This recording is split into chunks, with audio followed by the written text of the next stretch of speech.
সালাম আলাইকুম রহমতুল্লাহ। প্রিয় শিক্ষার্থী বন্ধুরা, আমরা বলেছিলাম যে আমরা আল কোরআন থেকে স্পেশাল কিছু মডেল টেস্ট নেব। আমাদের এর আগেও একটা মডেল টেস্ট হয়ে গেছে। আজকে আমাদের দ্বিতীয় মডেল টেস্ট নেওয়া হয়েছে। তো এইটার আমরা আজকে সলভ ক্লাস দেখবো ইনশাআল্লাহ। আমাদের প্রথম প্রশ্ন ছিল যে সূরা ফাতিহার নাম ৯ নিচের কোনটি? একটু ভালোভাবে খেয়াল করতে হবে। নাম ৯ বলা হয়েছে, মানে কি নাম পড়ে চলে যায়, অর্থাৎ ৯ যে আছে এটা খেয়াল করে না। সেক্ষেত্রে প্রথমে একটা অপশন দেখা যাচ্ছে সূরাতুত তাওহীদ। ঠিক আছে, যেহেতু সূরাতুত তাওহীদ সূরা ফাতিহার একটি নাম। তো এরপর দেখেন সূরাতুন নূর, আমরা জানি এটাও সূরা ফাতিহার নাম। সূরাতুদ দুআ, এটাও সূরা ফাতিহার নাম। এরপর বলছে সূরাতুল কিনায়া, এটা কিন্তু সূরা ফাতিহার নাম না। তাহলে অ্যান্সার কোনটা হবে? সূরাতুল কিনায়া। তাই এই নামটা যেটা আছে এটা সূরা ফাতিহার নাম নয়।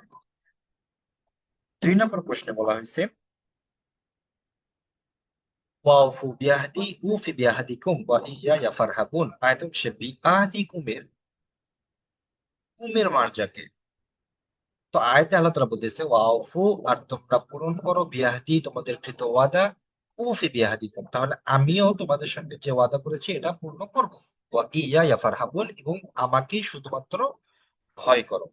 তো এই কথাটা আল্লাহ তাআলা বলছিলেন হচ্ছে বনি ইসরায়েলদেরকে। ঠিক আছে, তাদেরকে বলছিলেন যে তোমরা যদি আমার সঙ্গে কৃত ওয়াদা পূর্ণ করো তাহলে আমিও আমার যে কৃত ওয়াদা আছে, আমি যে ওয়াদা করেছি সে ওয়াদা কি করব? পূর্ণ করব। তাহলে অ্যান্সার কোনটা হবে? বনি ইসরাইল। ঠিক আছে, আমাদের অ্যান্সার তো আগে দেখানো ছিল, এরপরও মার্ক করে দেওয়া হতে। ৩ নম্বর প্রশ্ন দেখেন, বলছে আল্লাহু লা ইউহিব্বুল ফাসিদিন, আর আল্লাহ তাআলা ফাসাদ সৃষ্টিকারীদের ভালোবাসেন না। নিচের সঠিক অনুবাদ কোনটি? বলছে and Allah does not love the wrongdoers. ঠিক আছে, শুধুমাত্র এতটুকু অপশন, এতটুকু আহ, শব্দ অর্থ জানলে আমরা অ্যান্সার করতে পারবো। রং ডুয়ার্স মানে হচ্ছে যে জুলুম করে, অন্যায় করে। তো আল্লাহ তাআলা কিন্তু এখানে অন্যায়কারী বলতে বোঝায় নাই, বলছে বলছে কি ফাসাদ সৃষ্টিকারী, যে ফাসাদ সৃষ্টি করে। ঠিক আছে, তো ফাসাদ সৃষ্টিকারী আর জুলুমকারী দুইজন শব্দগত দিক থেকে আলাদা। এরপর বলছে and Allah does not love the corrupters. এই করাপ্টার্স মানেই হচ্ছে কি আপনার ফাসাদ সৃষ্টিকারী।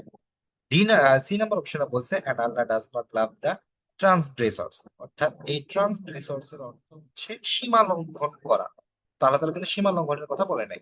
লাস্ট অপশনে বলছে and Allah is all hearing and all knowing. তো আমরা অ্যান্সার কিন্তু পেয়ে গেছি যে আমাদের অ্যান্সার কোনটা হবে? খ নাম্বারটা, যে আল্লাহ ডাজ নট লাভ দ্য করাপ্টার্স। ৪ নম্বর প্রশ্ন করছে সুম্মা জাআলনাহু নুতফাতান ফি করারিন মাকিন, সুম্মা অতঃপর জাআলনাহু আমি তৈরি করেছি নুতফাতান শুক্রবিন্দু ফি করারিন মাকিন, মাকিন একটি নিরাপদ স্থানে। ঠিক আছে, অর্থাৎ শুক্রবিন্দুটাকে এরপর কি করা হয়েছে? একটি নিরাপদ স্থানে শুক্রবিন্দুকে তিনি স্থান দিয়েছেন বা তৈরি করেছেন, বানিয়েছেন। তো আয়াতে কি বিষয়ে আলোচনা করা হয়েছে?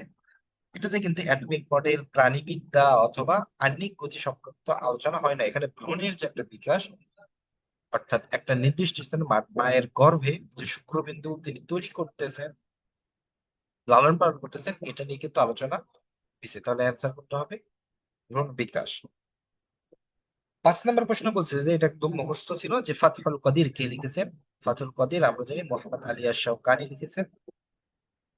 ৬ নম্বর প্রশ্ন বলছে ওয়ালা তাহিনু ওয়ালা তাহজানু ওয়া আনতুম আ'লাউনা ইন কুনতুম মুমিনিন, আয়াতে কোন যুদ্ধে নাজিল হয়েছিল? বলা হয়েছে কি ওয়ালা তাহিনু ওয়ালা তাহজানু, অর্থাৎ তোমরা হতাশ হও না এবং দুঃখিত হও না, দুঃখ পেও না। ওয়া আনতুম আ'লাউনা, তোমরাই বিজয়ী হবে।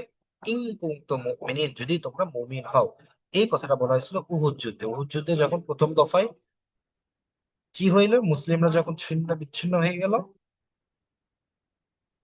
তার পরবর্তীতে তাদেরকে সাহস যোগানোর জন্য কিন্তু এই কথাটা বলা হলো যে তোমরা কি করো না, দুঃখিত হয়েও না বা হতাশ হয়েও না, তোমরাই বিজয়ী হবে যদি তোমরা কি হও? মুমিন হও। ওয়াকাযালিকা যায়্যানা লিকাসীরিন মিনাল মুশরিকিনা কাতলা আওলাদিহিম শুরাকাউহুম। আয়াতে অবশ্যই কি সংক্রান্ত আলোচনা করা হয়েছে? তো এখানে বলা হচ্ছে ওয়াকাযালিকা, আর এইভাবেই যায়্যানা লিকাসীরিন, অধিকাংশদেরকে আকর্ষণীয় করা হয়েছে মিনাল মুশরিকিনা, মুশরিকদের মাঝে, অর্থাৎ মুশরিকদের অধিকাংশকেই কি করা হয়েছে, একটি বিষয় আকর্ষণীয় করা হয়েছে। সে বিষয়টা কি, কাতেলা ওলাদি, তাদের সন্তানদেরকে হত্যা করতে। অর্থাৎ তারা তাদের সন্তানকে হত্যা করবে, এই বিষয়টা তাদের মাঝে আকর্ষণীয় করে তুলছে। কে করে তুলছে? শুরাকা, তারা আল্লাহর পরিবর্তে যার সঙ্গে শিরক করে, আহ সে, অর্থাৎ শয়তান, বা আমরা এটা আরেকটা প্রশ্নে পড়েছিলাম যে সুরাকা হুম দ্বারা শয়তানকে বোঝানো হয়। তো এই শয়তানের কথা বলা হচ্ছে যে শয়তান মুশরিকদের অধিকাংশকেই কি করছে, তাদের সন্তানদেরকে হত্যা করতে আকর্ষণীয় করে তুলছে। তো আয়াতে কি সংক্রান্ত আলোচনা করা হয়েছে? এক দারিদ্র্যের উভয় নিজ সন্তানকে হত্যা করা, এটা ডিরেক্ট অ্যান্সারে প্রশ্নে আসছে। এরপর মুশরিকদের ধ্বংসের পরিকল্পনা, নিজ ধর্ম নিয়ে সন্দেহ পতিত হওয়া। তো সবগুলো নিয়েই এখানে কিন্তু আলোচনা আসছে, ডিরেক্ট এবং ইনডিরেক্টলি। ঠিক আছে, তো এটা অনেকে হয়তো প্যাচ লাগতে পারে যে মুশরিকদের ধ্বংসের পরিকল্পনা কেন করা হবে। আহ তো এটা তাফসিরে আসছে এভাবে যে, একেতে এখানে আয়াতের ভিতর উত্তর চলে আসছে যে তাদের সন্তানদেরকে হত্যা করা, তাহলে এই জন্য ক নাম্বার অপশনটা সহজে দাগানো যাচ্ছে। এরপর শয়তান তো চাইবেই যে তারা মুশরিক অবস্থায় মৃত্যুবরণ করুক, এই জন্য দ্রুত তাদের কি কি করে, আহ তাদেরকে মৃত্যুর মুখে ঠেলে দিতে চায়, তাদের ধ্বংস পরিকল্পনা করে। কারণ শয়তান আল্লাহ তাআলার কাছে কথা বলেই আসছিল জান্নাত থেকে, যে আপনার পথে যারা আসতে চাইবে, অথবা সব উম্মতকে আমি কি করব, আমি আহ গোমরাহিতে লিপ্ত করব এবং জাহান্নামের অধিবাসী বানাবো। তো সেক্ষেত্রে তাদের মুশরিকদের ধ্বংসের পরিকল্পনা করে, যে কোনো রকমে তারা যদি কি হয়, মুশরিক অবস্থায় মৃত্যুবরণ করতে পারে, তাহলে কিন্তু শয়তান জিতে যাবে। তো এই জন্য খ নাম্বার অ্যান্সারটাও তাফসীর থেকে নেওয়া হয়েছে।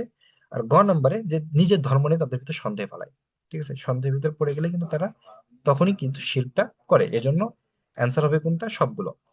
8 নম্বর প্রশ্নে বলছে লা ইয়ারকুবুনা ফি মুমিনিন ইল্লা ওয়ালা যিম্মা। আয়াতে কাদের কথা বলা হয়েছে? আয়াতে বলতেছে লা ইয়ারকুবুনা, তারা সম্মান করে না, খেয়াল করে না, পাত্তা দেয় না, ফি মুমিনিন, মুমিনদের ব্যাপারে, ইল্লা ওয়ালা যিম্মা। ঠিক আছে, এই ইল্লা এখানে অর্থ নিয়ে আসছে যে আত্মীয়তার ব্যাপারে হোক, আর যিম্মা অর্থ হচ্ছে অঙ্গীকারের ব্যাপারে হোক। অর্থাৎ আত্মীয়তা বা অঙ্গীকারের ব্যাপারে মুমিনদের সাথে তারা কি করে না, কোনো রকম খেয়াল রাখে না, বা কোনো রকম কথা রাখে না যেটা বলা হয়, বা পাত্তা দেয় না। তো এই কাজটা করা হচ্ছে মুশরিকরা। অর্থাৎ মুশরিকরা মুমিনদের সাথে আত্মীয়তার ব্যাপারে কোনো চিন্তা চেতনা করে না, এবং তাদের সঙ্গে যদি কোনো অঙ্গীকার করে সেগুলো রক্ষা করে না। ঠিক আছে, কথা রাখে না। তুলনামূলক ধর্মতত্ত্ব এর সঠিক ইংরেজি কোনটি? এখানে বানানের ক্ষেত্রে কিছু উল্টাপাল্টা করা হয়েছে। এ তো কম্পারেটিভ তাফসির, তাফসির তো কখনোই হবে না, কারণ ধর্মতত্ত্ব বলা হয়েছে, তো রিলিজিয়নে হবে। তো ক এবং খ দুইটা বাদ দেওয়া যাচ্ছে সহজেই তাফসির থাকার কারণে। আর কম্পারেটিভ বানানটা অনেকে ভাবতে পারে যে পিই দিয়ে শুরু হবে, কিন্তু পিই দিয়ে নয়, কম্পারেটিভ এভাবে হয়, পি এ। সেক্ষেত্রে অ্যান্সার খ। 10 নম্বর প্রশ্ন বলছে যে তাবুক যুদ্ধ কত হিজরি সনে? আমরা জানি তাবুক যুদ্ধ নবম হিজরি সনে সংগঠিত হয়েছিল। 11 নম্বর প্রশ্ন বলছে are you satisfied with the life of this world rather than the hereafter. অর্থাৎ আহ তোমরা কি সন্তুষ্ট হয়ে গেলে দুনিয়ার এই জীবনটা নিয়েই আখিরাতের পরিবর্তে, অর্থাৎ আখিরাতের পরিবর্তে দুনিয়ার জীবন নিয়ে কি তোমরা সন্তুষ্ট হয়ে গেলে? তো এটা সঠিক আরবি অনুবাদ নিচের কোনটি? ক নম্বর অপশনে বলছে আর অদিতা। এখানে কিন্তু অর্থগত দিক থেকে কিন্তু ভুল হয়ে গেছে। কারণ আরবিতে যেটাতে বলা হয় তুমি, এটার দ্বারা কিন্তু মূলত তোমরাকে বোঝানো হয়। ঠিক আছে, তো এই তা দ্বারা কিন্তু শুধুমাত্র একজনকে বোঝানো হচ্ছে, এখানে একটা ভুল। এরপরে ভুল হচ্ছে কোথায়, যে হায়াতি দুনিয়া ফিল আখিরা, অর্থাৎ আখিরাতের মধ্যে। ঠিক আছে, দুনিয়ার পরিবর্তে না। তাহলে আর অদিতা যদি আমরা ধরেও নিই যে তুমি সন্তুষ্ট হয়ে গেলে বিল হায়াতি দুনিয়া, এই দুনিয়ার জীবন নিয়ে, ফিল আখিরা, আখিরাতের মধ্যে, তাহলে এখানে কিন্তু একটা ভুল রয়ে গেছে। খ নম্বর অপশন বলছে আর অদিতুম, তোমরা কি সন্তুষ্ট হয়ে গেলে বিল হায়াতি দুনিয়া, এই দুনিয়ার জীবন নিয়েই, মিনাল আখিরা, আখিরাতের পরিবর্তে। হুম, এরপরে বলছে হাল তার দ। এখানে কিন্তু একটা ভুল আমরা পেয়ে গেছি, যে হাল দিয়ে শুরু করছে, তার তার দ বিল হায়াতের দুনিয়া আলাল আখিরা, আখিরাতের উপর। আর ঘ নম্বরে বলছে আর অদিতুম বিল আখিরাতি মিন হায়াত, এখানে একদম পুরোটাই উল্টাপাল্টা করে ফেলাইছে। অর্থাৎ তুমি কি আখিরাতের জীবনে সন্তুষ্ট হয়ে হয়ে গেছো, আখিরাতের জীবন নিয়ে সন্তুষ্ট হয়ে গেছো মিনাল হায়াতের দুনিয়া, দুনিয়ার জীবন ব্যতীত। তাহলে আমাদের অ্যান্সার কোনটা? খ নাম্বারটা, যে আর অদিতুম বিল হায়াতের দুনিয়া মিনাল আখিরা। ঠিক আছে, 12 নম্বর প্রশ্ন বলছে ইন্নাকা বিল ওয়াদিল মুকাদ্দিসি, তো নিশ্চয় আপনি পবিত্র তুয়া পর্বতে আছেন। আয়াত অংশটি কোন জাতির সাথে সম্পর্কিত? আমরা জানি যে এটা, এই কথাটা কিন্তু মুসা আলাহিসাল্লামকে আল্লাহ তাআলা বলেছিলেন, তাহলে এটা জাতির, মুসা আলাহিসাল্লামের জাতির সাথে সম্পর্কিত। ফারসালনা ইলাইহা রুহানা, আর আমরা আপনার কাছে পবিত্র আত্মা প্রেরণ করেছি। এই রূহ বলতে কাকে বোঝানো হয়? রূহ বলতে আল্লাহ তাআলা জিবরাইল আলাইহিস সালামকে বুঝিয়েছেন। তাফসির কত প্রকার? আমরা জানি তাফসির হচ্ছে দুই প্রকার, প্রাথমিকভাবে তাফসির বিল রায় আর তাফসির বিল মাসুর। এরপর বলছে ওয়ানাহশুরুহুম ইয়াউমাল কিয়ামাতি আলা, এরপর আয়াতটা শেষ করে নেয়, বলছে আয়াতটা পূর্ণ করো। তো আমরা জানি যে ওয়ানাহশুরুহুম, আর একত্র করা হবে, ফিল ইয়াউমাল কিয়ামাতি, কিয়ামতের দিন, আলা ওয়ুজুহিহিম, তাদের চেহারার উপর ভর করে। তাহলে ওয়ুজুহিহিম বা চেহারার উপর ভর করে অ্যান্সার কোনটা আছে? এখানে কিন্তু যুহুরিহিম, সুদুরিহিম, আরজুলিহিম এগুলো কিন্তু অ্যান্সারটা হবে না। আমরা জানি কি?